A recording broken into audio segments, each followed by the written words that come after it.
It's the Bronze Age. Moses is still around, and he's talking about the Promised Land.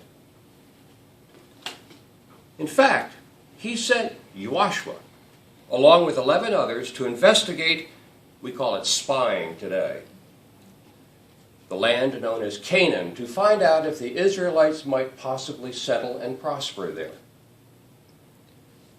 You have to understand that Joshua had already climbed part of Mount Sinai with Moses, no daunting feat. And that Moses had a high regard for him. So, when they returned, he and his buddy Caleb, with an encouraging report, Moses decided to put Joshua in charge of the Israeli military. It was time to leave Egypt. We all know the story of the Exodus, with its attendant battles and miracles. But winning wasn't easy. The trip was not easy at all. Joshua, however, had a victory over the Amalekites at Rephidim under his belt by the time he approached the walls of Jericho. By that time, the Israelite army had miraculously crossed the Jordan without even getting their feet wet. And Joshua knew that miracles were afoot. Excuse the pun. He looked across the plain at Jericho and he said, "Walls? What walls?" I'll get back to Jericho in a moment. Joshua met his first defeat against the city of Ai, but returned to victory after a rather nasty stoning incident in atonement in honor of God. His army went on to defeat an alliance of Amorite kings.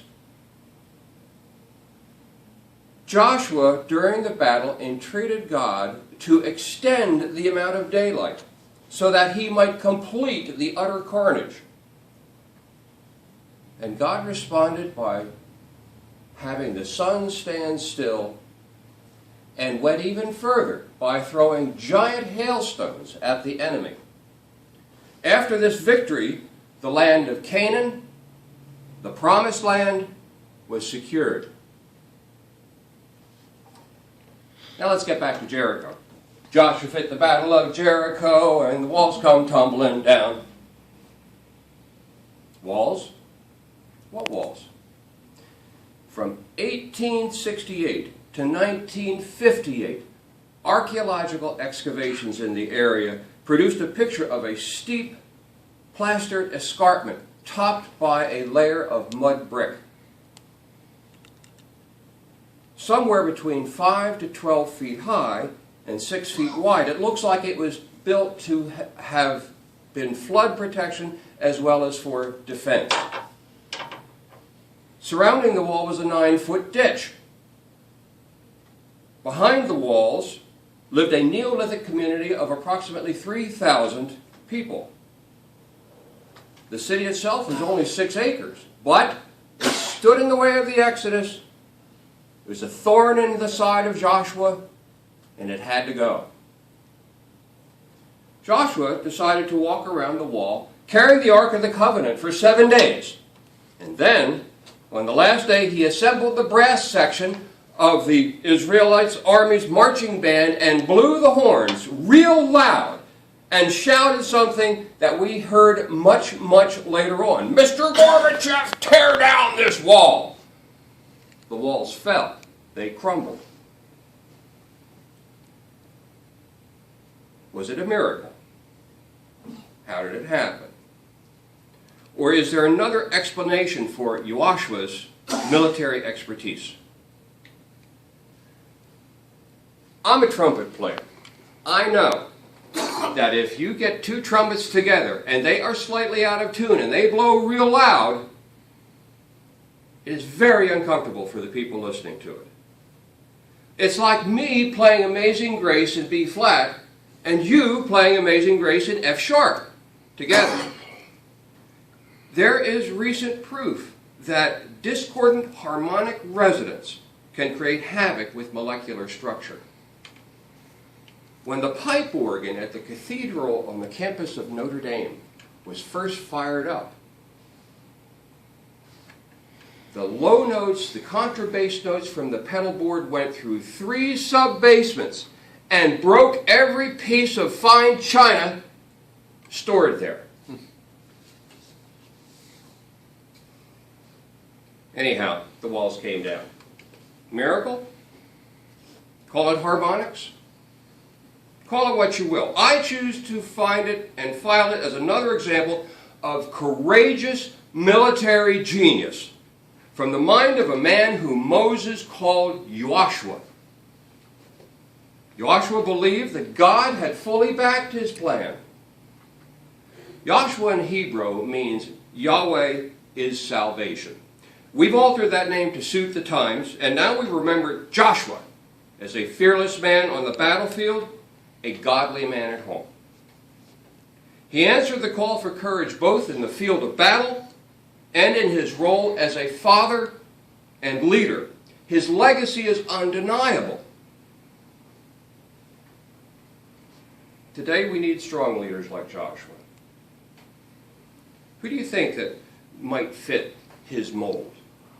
The Revolutionary War's Washington? The Civil War's Lincoln?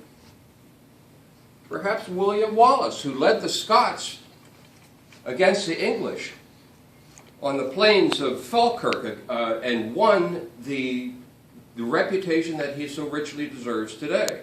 All 3 were godly men. Where are they like today? The challenge in today's world is to realize your potential, just like Joshua recognized his. His courage gave other people courage. It takes courage to step into the River Jordan at flood stage. In Joshua's case, he knew that his ability to conquer resulted from having been conquered by a higher power. Kind of like turning your will and your life over to the care of your higher power. Then rightfully expecting miracles like the parting of the waters and hailstones that will smite your fears and enemies.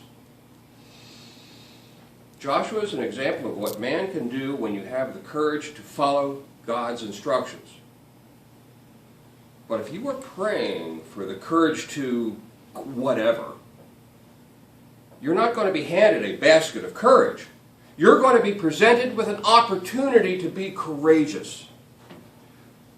The author speaks of the first-class ticket to the afterlife that many of us never get unless we escape the confines of that box created by fear of failure and consequence.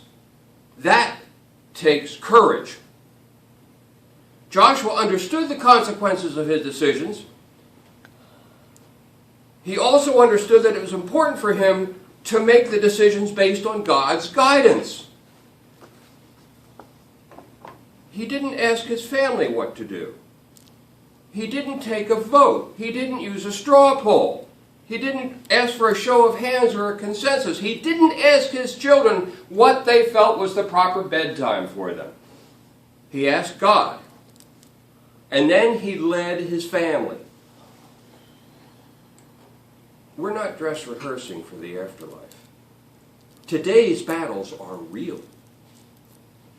The decisions at home and on the field of honor are immeasurably important. We can't afford to have the legacy on our tombstone of "and also ran." Joshua's tomb is visited by thousands every year. His legacy of courage and his dedication to God is recognized and accepted by Islamic as well as Christian people throughout the world. Would that we could achieve such eminence within our church, our family, our community. Perhaps our tombstone might be inscribed with, "As for me and my house, we will serve the Lord." Thank you.